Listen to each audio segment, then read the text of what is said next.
Verónica Fanny Mendoza Fringe nace el 9 de marzo de 1980 en Cusco, psicóloga y antropóloga de profesión. Estudia en Francia y en los años 2000 regresa a Perú. Estudia en Francia psicología en la Universidad Denis Diderot en París.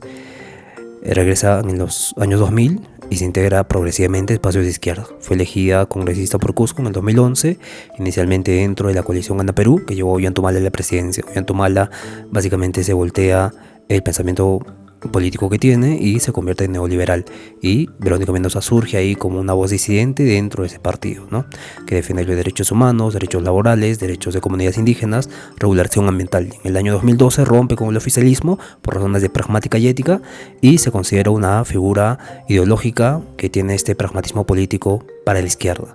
Entonces rechaza explícitamente el autoritarismo y poco a poco se vuelve una figura no de poder inmediato, pero sí una figura que tiene este rol de conciencia crítica del sistema político peruano.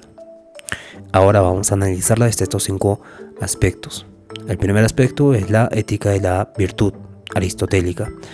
En este sentido, Aristóteles promueve una ética de la prudencia, no le importa las consecuencias, las reglas, importa el carácter. Una persona ética es una persona que tiene este carácter de la persona. Lo ético es llegar a ser buena persona, buen ser humano, no solo hacer actos aisladamente independientemente de buenos o malos, sino llegar a ser un buen ser humano. Ese para Aristóteles es el carácter, Entonces, en política el buen gobernante es virtuoso y no solo es eficiente, sino que es virtuoso, Importa la templanza, la justicia, la prudencia, la magnanimidad, El vicio del gobernante corrompe la polis. Entonces, este carácter tiene que ser sin vicios. Entonces podemos encontrar virtudes en Verónica Mendoza como la justicia, por ejemplo, que su eje es el eje moral de Verónica Mendoza. No es una justicia abstracta, sino ya es una justicia situada en pueblos indígenas que han sido excluidos, género, desigualdad territorial y también tener la virtud de la templanza, que básicamente esta vida pública sin ostentación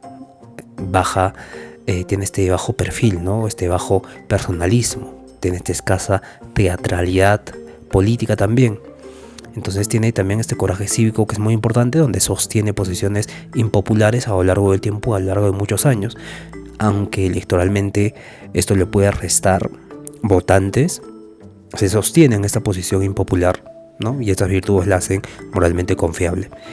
Entonces tiene también esta falta de prudencia práctica o la pronesis, que aquí está su mayor problema aristotélico, que dificulta su carácter a negociar sin perder identidad, o modular el discurso según las audiencias, o priorizar lo posible sin traicionar lo justo. Entonces en Aristóteles la virtud sin pronesis no gobierna, solo es un testimonio. Entonces Verónica Mendoza es una buena ciudadana moral, pero aún no una buena gobernante en práctica, en acción. Luego tenemos la ética kantiana de Immanuel Kant, que es la ética deontológica. La idea central es que la moral se basa en el deber, no en resultados ni en emociones, sino en el deber. Algo es moral si se hace por deber, conforme a la razón. Entonces en política la ley debe respetar la dignidad, incluso si esto es costoso, y no todo vale para el bien común, sino que el deber es lo que importa.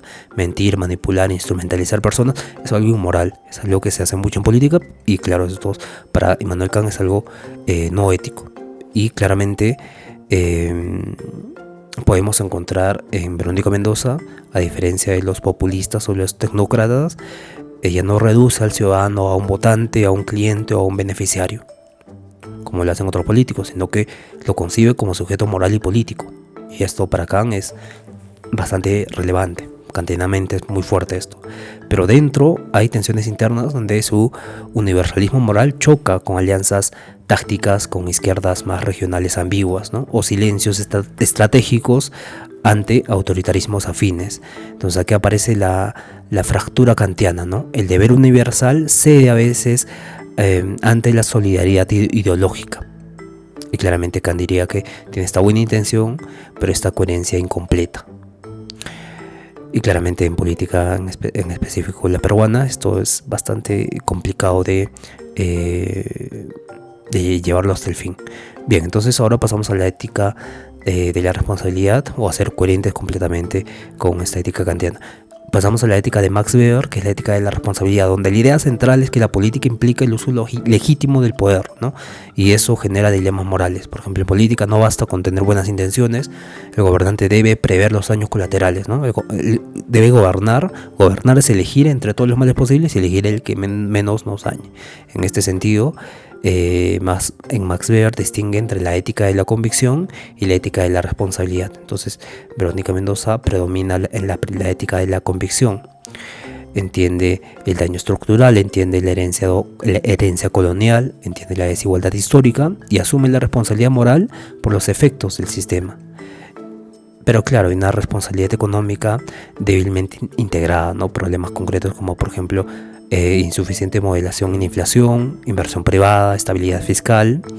Esto supone una voluntad política más una justicia moral que da un buen resultado. Entonces las buenas intenciones no absuelven de malos efectos, ¿no? ¿Qué podemos esperar ahora en la ética de la responsabilidad sobre las políticas que puede aplicar? Y esto es un tema bastante delicado, pero Verónica Mendoza tiene esta alta responsabilidad moral, pero una baja responsabilidad sistemática en este nivel de inversión privada, estabilidad fiscal, inflación y demás temas técnicos. En este sentido, pasemos a la ética del discurso, basándonos en dos autores, ¿no? La ética del discurso de Habermas y la ética del poder de Foucault. Bien, entonces tiene virtudes, por ejemplo, deliberativas, ¿no? Porque recordemos que tiene este discurso argumentativo, no violento, inclusivo, que respeta las condiciones ideales del habla, ¿no?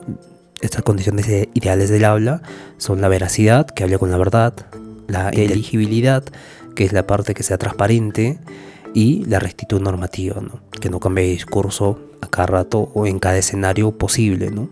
Y esto lo hace un ejemplo democrático.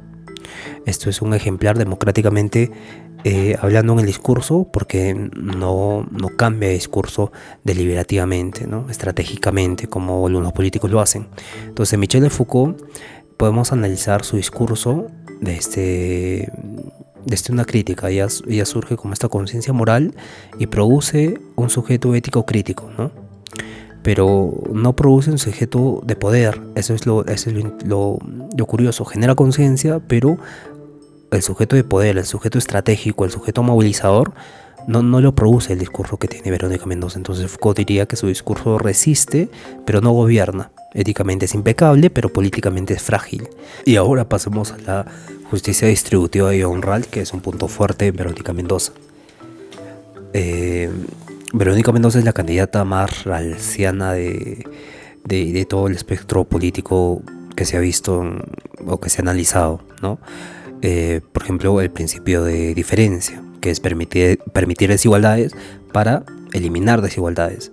Entonces, las políticas que orienta es para los peor situados, para los que tienen esta desigualdad territorial, ¿no? Para la exclusión cultural también. Entonces no promete igualdad total, sino que prioriza, da prioridad moral a los menos aventajados. Y esto ya es un enfoque bastante fuerte. Y también surge ahí un problema técnico-ético, ¿no? Porque Rawls exige la redistribución justa, pero dentro de una estructura estable y sostenible. Entonces, a lo largo del tiempo. Este es el punto débil, porque hay una falta de ingeniería institucional fina, ¿no? El cómo vamos a hacer esto a lo largo del tiempo, con qué recursos, en qué plazos, o sea, la parte técnica detallada es a lo que le falta a muchos candidatos, y es lo que Rafael López Aliaga hizo, ¿no? Mostró de una vez su lista, qué va a hacer, cómo, cuándo, qué recursos, qué plazos. Entonces eso es lo que le falta a muchos de los candidatos que tienen esta posición ética muy elevada, pero esa parte técnica aún no fina, ¿no? Entonces tienen la justicia bien orientada, pero esta implementación incierta, en cierto sentido. Bien, entonces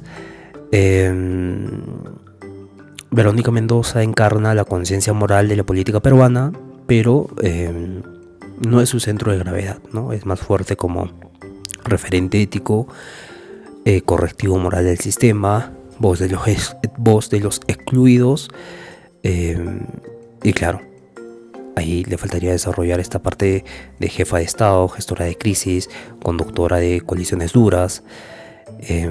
Y para hacer un tipo de justificación y análisis de todo esto, Hernando de Soto es un ingeniero pero sin comunidad. Lescano tiene comunidad pero no hay teoría.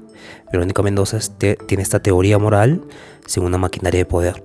Entonces, en estos tres candidatos que tienen un alto perfil ético, hay estas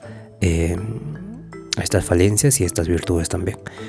Bien, entonces podemos brindar en este análisis un 77%, está en un 77, pero claro, estamos analizando filosófica y políticamente y es la más ética hasta el momento.